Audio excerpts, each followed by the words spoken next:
Standard Group PLC launched the Farm Kenya initiative, which is a 360 media platforms as a means of bridging the information gap along the agricultural value chain.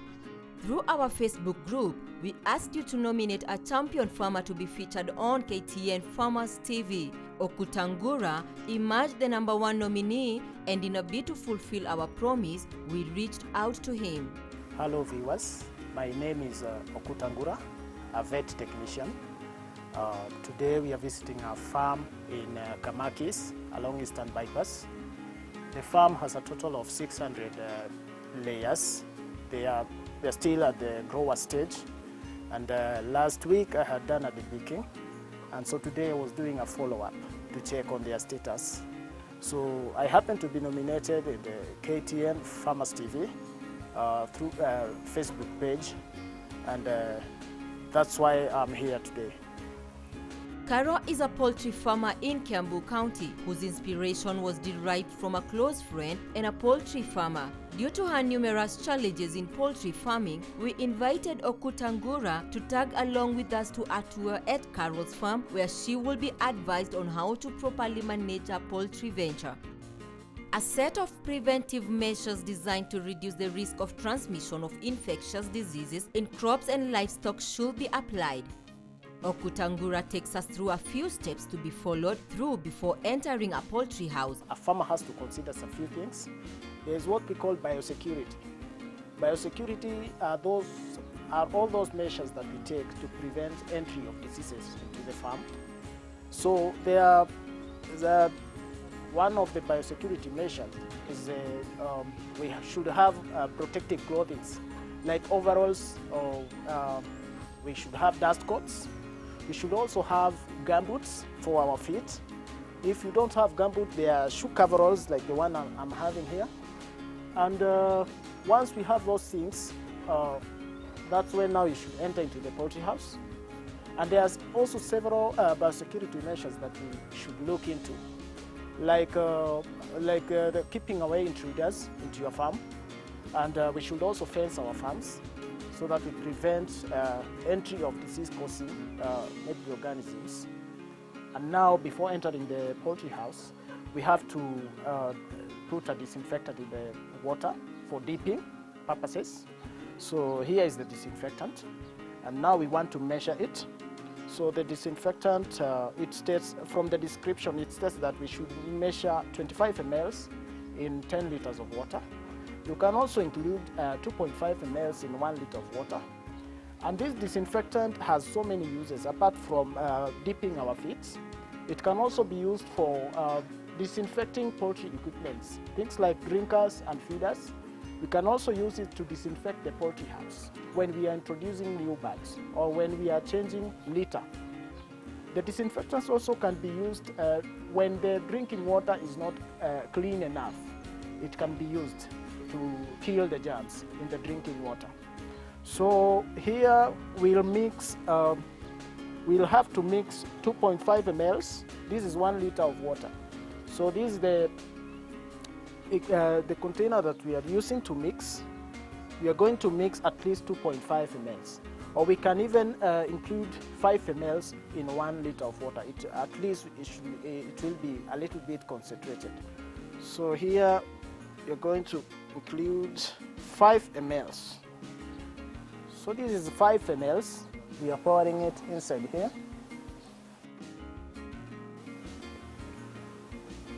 Then we mix it thoroughly.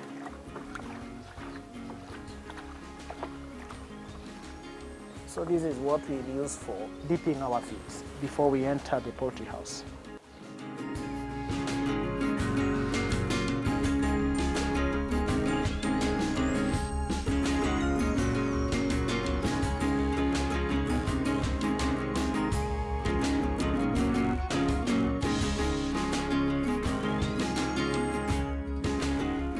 Since I have my shoe coveralls, I don't have to dip my feet in the disinfectant, since they are sterile. So I'm now entering the poultry house. Yeah.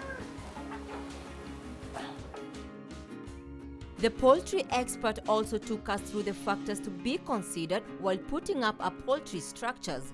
Many factors of poultry housing designs relate to the health, safety, comfort, and productivity of your birds.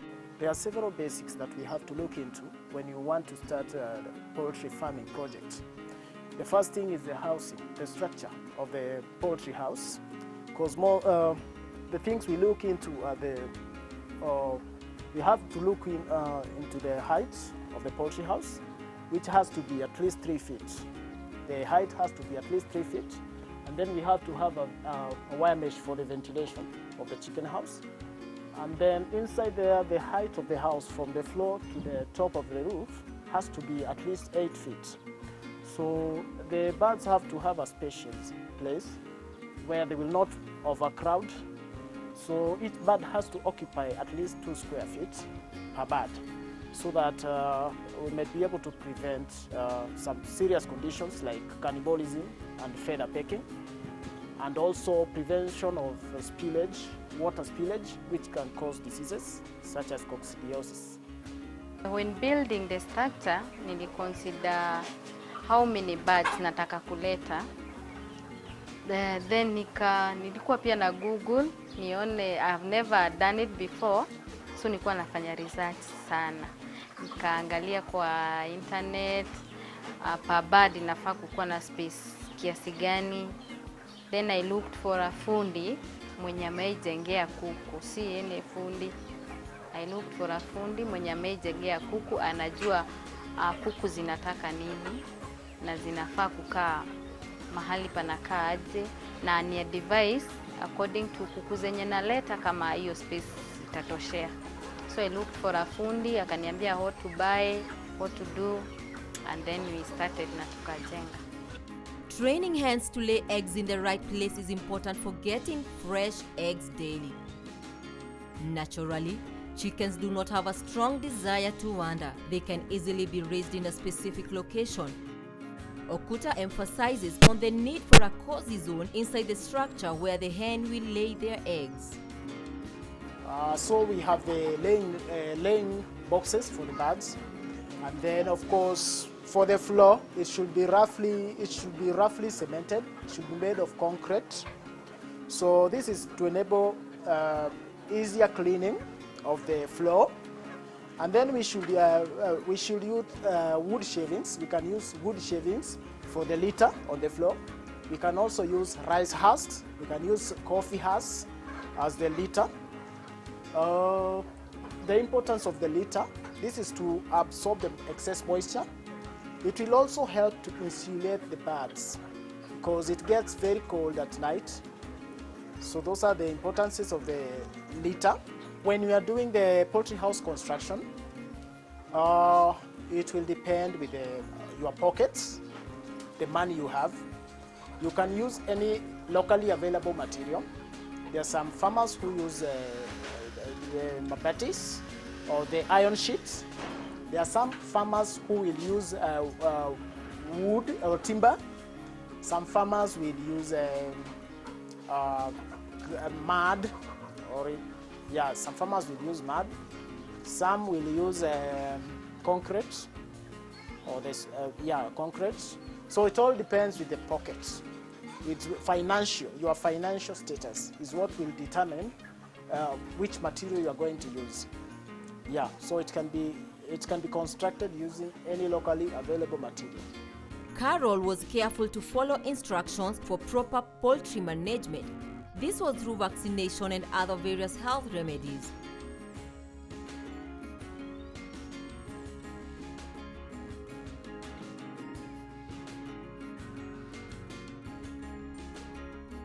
When I came with the birds, they were 1 day old. So the first day niliwapea liquid paraffin, glucose and vitamins.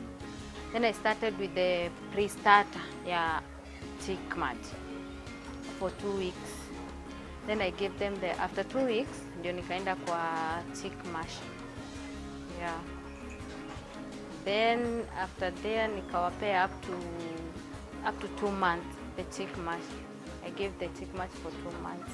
When they were 3 weeks, nilianza kuwapea vaccines. The vaccines are many. There are many and different types. Nilianza when they were 3 weeks. Every week I had to give a vaccine, every week. And even now, kuna vaccine zinapewa. Kiwa ndogo zinafaa kukaa na joto. So kuna wakati tulikuwa tunapitisha joto, unapata wengine wamekufa. Kuna wakati walifinyana mahali kwa kona, wakauana, like 30 of them, walikufa at once. In this farm, there was a mortality. Initially, these birds were 800 when they were brought into this farm. And the farmer lost up to 200 chicks. And the likely causes of the mortality could have been, chief among them could have been the high temperatures and the normal temperatures that we should expect during brooding. The first week we expect a temperature of 33 degrees, which we should reduce every week by 1 degree up to the 4th week during brooding. The second cause of death could have been carbon monoxide poisoning from the charcoal that she used for brooding. And we can prevent the carbon monoxide production through making sure that the jiko or the heater, the charcoal heater, is well lit and there's no smoke before you introduce it into the brooder. And it's always good when the farmer introduces the chicks into the brooder, she has to wake up at night and check on the condition of the chicks, check that the heat is not too much. When the heat is too much, she can remove the jiko and put it aside, or she can lower the curtains in the brooder a little bit to let in fresh air. Trouble set in though when she lost birth through a predator, so she thought. Okutangura came through and advised her to debeak as the birds were pecking on each other to death. Debeaking is a process of cutting the sharp end of the bird's beak to create safety around them as they can harm each other, leading to mortality. I met the vet through, I was introduced to him by a farmer. I started noticing the cannibalism, zilikuwa zinakulana, and then walikuwa na swollen eyes. I called him and he told me the reason why they swollen eyes. Akaniambia we should debeak tuone kama that problem ita persist, but iliisha, hatujaona that problem again. These birds were debeaked, and they were debeaked because of several reasons. The importance of debeaking is to reduce cases of cannibalism, to reduce cases of feather pecking, and to reduce cases of feed wastage. So debeaking will always help them to avoid losses that result from cannibalism. They kill each other, they cannibalize each other, which leads to loss of birds. So the debeaking is supposed to be done from 12 weeks, 12 to around 14 weeks. That's the best time for debeaking. When you debeak them at that time, it will reduce cases of bleeding, too much bleeding, and the wounds will heal fast as compared to debeaking them when they are laying.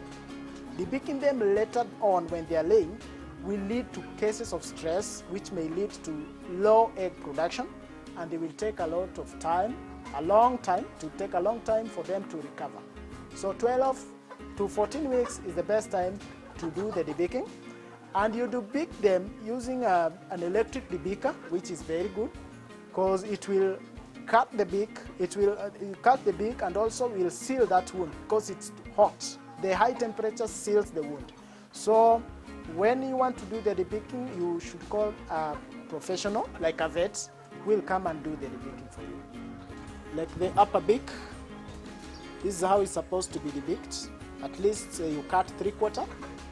And the lower beak, you can cut like a half of it. You can remove a half of it. So it's 3/4 upper beak and half for the lower beak.